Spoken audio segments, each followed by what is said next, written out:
Now I, Paul, myself, beseech you, by the meekness and gentleness of Christ, who in presence am base among you, but being absent am bold toward you.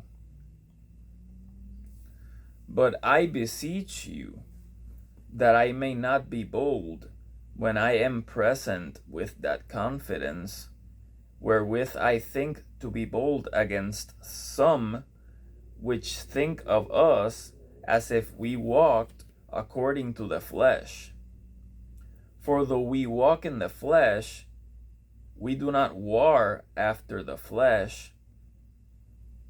For the weapons of our warfare are not carnal, but mighty through God, to the pulling down of strongholds, casting down imaginations, and every high thing that exalts itself against the knowledge of God, and bringing into captivity every thought to the obedience of Christ, and having in a readiness to revenge all disobedience when your obedience is fulfilled.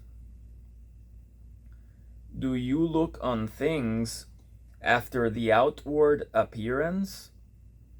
If any man trust to himself that he is Christ's, let go of himself, think this again, that as he is Christ's, even so are we Christ's.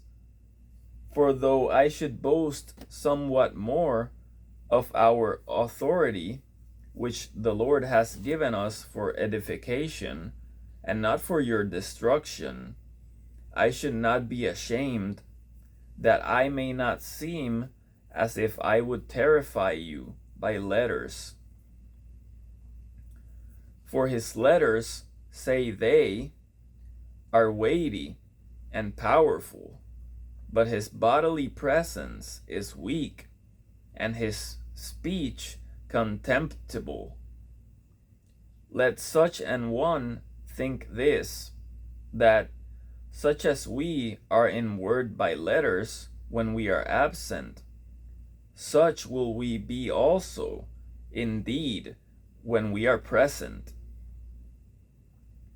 For we dare not make ourselves of the number, or compare ourselves with some that commend themselves, but they, measuring themselves by themselves, and comparing themselves among themselves, are not wise. But we will not boast of things without our measure, but according to the measure of the rule which God has distributed to us, a measure to reach even unto you. For we stretch not ourselves beyond our measure, as though we reached not unto you, for we are come as far as to you also in preaching the gospel of Christ, not boasting of things without our measure, that is, of other men's labors, but having hope, when your faith is increased, that we shall be enlarged by you according to our rule abundantly, to preach the gospel in the regions beyond you, and not to boast in another man's line of things made ready to our hand. But he that glories, let him glory in the Lord. For not he that commends himself is approved, but whom the Lord commends.